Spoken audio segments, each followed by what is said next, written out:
I have read 9 books. That feels very much like I'm out of my reading slump to me. So I figured I'd do like a little quick review on everything I've read since April 11th. Starting with my most recent read, which was The Lost Bookshop by Evie Wood. This was so good. 4.5 stars, had me weeping. Check the trigger warnings for this one because it's heavy, but it was so good. Oh my God, my heart. The Martian by Andy Weir. Speaking of my heart, okay, it was pounding. This was great. Such good science fiction, okay? If you like your science fiction though, to be like, and I'll leave all that boring math stuff out, that's not this. It was in there. There was a lot of math. There was a lot of science. It was great though. It was so much fun, so exciting. Happy Place by Emily Henry. This was my second Emily Henry book ever.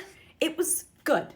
3.5 stars. Not my favorite, not nearly as good as Funny Story. I loved Funny Story. Funny Story was a warm hug. It had me kicking my feet. This was just a joy through and through. I also read The Hating Game by Sally Rooney. This was fun. This was fun. And then I watched the movie on Netflix, which was okay. Not as fun as the book. The book was more fun. I've also been reading Percy Jackson and the Olympians a bunch of like years ago maybe at this point. I was doing like a little book club with y'all over on my Discord, and I read the first Percy Jackson with you, and now I want to read them all. So I read the second.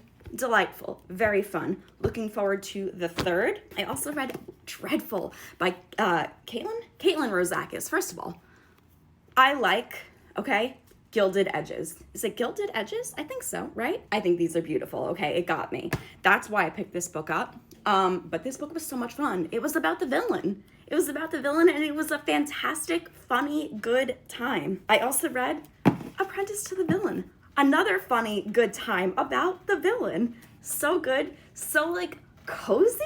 If a book about a villain can be cozy, both of these actually were delightfully cozy fantasy reads. Very funny too, a lot of humor in both of them. And finally, I read The School of Good and Evil, which apparently is also a movie on Netflix. I think this is actually like constituted as middle grade, but this was really fun. Like this was just a delightful fantasy school, which, you know, I was a Harry Potter kid growing up. I am obviously no longer, but this kind of like tickled that itch of like fantasy classes with like all the different teachers and things like that. That like scratched that itch in a very nice way, and it was very delightful. And it also has the, what are they, deckled edges where they're like uneven like that, which I love personally. And now I have to go visit my TBR shame shelf and pick my next one.